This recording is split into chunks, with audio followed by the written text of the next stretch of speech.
নমস্কাৰ, মই এষ্ট্ৰলজাৰ অপূৰ্ব জনক দত্ত আৰু পুৱাৰ সম্ভাষণে আৰম্ভ কৰিব লৈছোঁ 11 আগষ্ট দেওবাৰ ৰাশিফল। বন্ধুসকল, ৰাশিফলৰ ভিডিঅ' আৰম্ভ কৰাৰ আগত আপোনালোকলৈ এটা সৰু অনুৰোধ। যদি ফেচবুকত চাই আছে আমাৰ এই ভিডিঅ' তেনেহ'লে পেজটো ফ'ল' কৰিব আৰু ইউটিউবত যদি চাইছে তেনেহ'লে চেনেলটো ছাবস্ক্ৰাইব কৰি কাষত থকা বেল আইকনটো প্ৰেছ কৰিব, যাতে অনাগত দিনত আমাৰ এষ্ট্ৰলজি ভিডিঅ'সমূহ আপুনি সহজে পায়। আৰু এই ভিডিঅ' যদি ভাল লাগিছে তেনেহ'লে লাইক কৰিব, কমেণ্ট কৰিব আৰু বিভিন্নজনলৈ শ্বেয়াৰ কৰিবলৈ নাপাহৰিব। বন্ধুসকল, এতিয়া আহিছোঁ ৰাশিফলৰ পৰৱৰ্তী অংশলৈ। আজি হ'ল 11 আগষ্ট 2024 দেওবাৰ। অসমীয়া লেখেৰে শাওণ মাহৰ আজি 26 দিন। আজি সূৰ্যোদয় পুৱা 4:55 আৰু সূৰ্যাস্ত সন্ধিয়া 5:58। আজি তিথি হ'ল শুক্লা সপ্তমী তিথি, নক্ষত্ৰ হ'ব ছাতি, কৰ্ণ হ'ব গড় আৰু যোগ হ'ব শুভ যোগ। আজি নৱজাতকৰ ৰাশি হ'ব তুলা ৰাশি আৰু আইদৰটো হ'লে আজি হ'ব বৃশ্চিক যোগ। বন্ধুসকল, এতিয়া আহিছোঁ ৰাশিফলৰ পৰৱৰ্তী অৰ্থাৎ মূল অংশলৈ।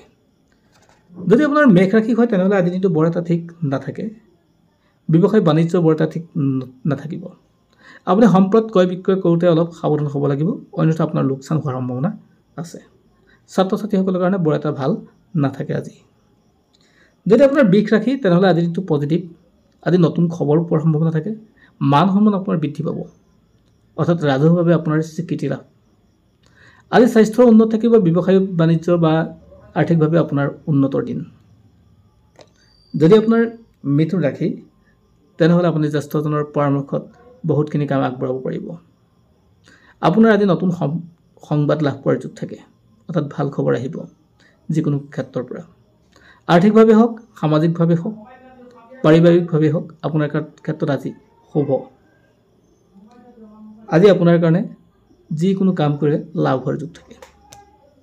যদি আপোনাৰ কৰ্কট ৰাশি হয় তেনেহ'লে আপুনি মানুহৰ পৰা সাৱধান হ'ব, অৰ্থাৎ আপুনি যিকোনো কথা সহজে বিশ্বাস কৰিবলৈ নল'ব। আজি আনৰ কথা বিশ্বাস কৰিলে আপোনাৰ লোকচান হোৱাৰ সম্ভাৱনা বেছি। আৰ্থিক দিশটো আপুনি চাই চিতি খৰচ কৰিব, মনৰ সাহসত যিকোনো কাম কৰি নেপেলাব। যদি আপোনাৰ সিংহ ৰাশি তেনেহ'লে মনৰ অস্থিৰতাটো থাকিব আপোনাৰ। কৰ্মব্যস্ততা বৃদ্ধি থাকিলেও কামবিলাক সহজে হৈ নুঠিব। সেয়েহে আৰ্থিক দিশটো অলপ টনকিয়াল কৰিবলৈ যত্ন কৰিব, অৰ্থাৎ বৰ এটা ঠিক নাথাকে আজিৰ দিনটোত।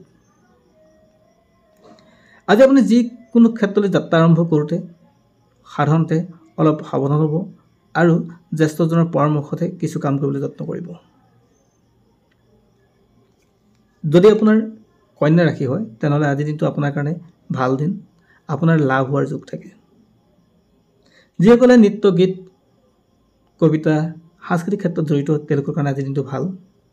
ছাত্ৰ ছাত্ৰীসকলৰ কাৰণেও ভাল। আজি আপুনি প্ৰিয়জনৰ সৈতে সময় কটাব পাৰিব, অৰ্থাৎ আজি আপোনাৰ পাৰিবাৰিক শান্তি বৃদ্ধি পাব। যদি আপোনাৰ তুলা ৰাশি তেনেহ'লে আন মহিলাৰ আপোনাক সহায় কৰিব। মহিলাৰ সহায়ত আপোনাৰ যিকোনো কাম আজি সম্ভৱ হৈ উঠিব। আপোনাৰ লাভ হ'ব, কামবিলাক আপোনাৰ পজিটিভ হ'ব। যিকোনো নতুন কাম আপুনি আৰম্ভ কৰিব পাৰে। স্বাস্থ্যৰ ক্ষেত্ৰতো উন্নত, পিতৃ মাতৃৰ স্বাস্থ্যৰ আপোনাৰ উন্নত হ'ব, গতিকে আজি দিনটো ভাল। যদি আপোনাৰ বৃশ্চিক ৰাশি বৰ এটা ঠিক নাথাকে, আপোনাৰ মানসিক দুশ্চিন্তা বাঢ়িব। আপোনাৰ শত্ৰুৰ সংখ্যা বৃদ্ধি পাব। শত্ৰুৰ দ্বাৰা আপুনি প্ৰতাৰিত হোৱাৰ যোগ থাকে। আপোনাৰ ভৰি হাত এইবিলাকত দুখ পোৱাৰ সম্ভাৱনা থাকে। কিছু ক্ষেত্ৰত আপুনি সাৱধান হ'ব লাগিব। আৰু ৰাজহুৱাভাৱে আপোনাৰ কৰ্মব্যস্ততা বাঢ়িলেও আপোনাৰ বৰ এটা ঠিক নাথাকে আজি। যদি আপোনাৰ ধনু ৰাশি, দুইকো ৰক্ষা কৰি কাম কৰিলে আপোনাৰ কাৰণে ভাল। কথা কওঁতে সাৱধান। পৰিয়ালৰ মাজত আন্তৰিকতা বৃদ্ধি পাব। ভাই ককাৰ পৰা আজি মৰম চেনেহ বৃদ্ধি পোৱাৰ সম্ভাৱনা আছে। যাত্ৰা শুভ হ'ব যিকোনো ক্ষেত্ৰত গ'লেও। আজি আপোনাৰ কাৰণে লাভ হ'ব। যদি মকৰ ৰাশি হয় বৰ এটা ঠিক নাথাকে, আপুনি অপেক্ষা কৰাৰ দিন বুলি ধৰি লওক। গতিকে আজিৰ দিনটো আপুনি যি কাম কৰে তাৰ বৰ এটা ভাল ৰিজাল্ট নাপাব। আপুনি স্বাস্থ্যত অলপ গুৰুত্ব দিব। মানসিক দুশ্চিন্তা আপোনাৰ বহাৰ সম্ভাৱনা আছে। পিতৃ মাতৃকো অলপ সময় দিব। আজি আপোনাৰ কাৰণে ভাল হ'ব। তেতিয়া যদি আপোনাৰ কুম্ভ ৰাশি, শত্ৰুৰ সংখ্যা বৃদ্ধি পাব। কোৰ্ট কাছাৰীৰ লগত আপোনাৰ জড়িত কামবিলাক আজি বৰ দীঘলীয়া হ'ব, অৰ্থাৎ লেমলেমীয়া হ'ব। অৰ্থাৎ আপুনি বৰ এটা সুফল নাপাব। টকাৰ ক্ষেত্ৰত আৰু বেমাৰৰ ক্ষেত্ৰত দুইটা ক্ষেত্ৰত আপোনাৰ সমস্যা দেখা গৈছে, গতিকে সাৱধান হ'ব। যদি আপোনাৰ মীন ৰাশি, প্ৰেম প্ৰণয়, পাৰিবাৰিক অশান্তি আপোনাৰ সমস্যা থাকিব, অৰ্থাৎ পাৰিবাৰিক অশান্তি বৃদ্ধি পাব। ভাল পোৱাসকলৰ মাজত আজি বৰ এটা ঠিক নাথাকে, অৰ্থাৎ আজি বৰ এটা কাম শুভ নহ'ব তেওঁলোকৰ ক্ষেত্ৰত। কৰ্মত জটিলতা বৃদ্ধি পাব, মানুহক কথা দিওঁতে আপুনি সাৱধান হ'ব লাগিব, স্বাস্থ্যটো অলপ গুৰুত্ব দিব লাগিব। আৰু এয়া আছিল আজিৰ দিনটোৰ ৰাশিফল। ধন্যবাদ।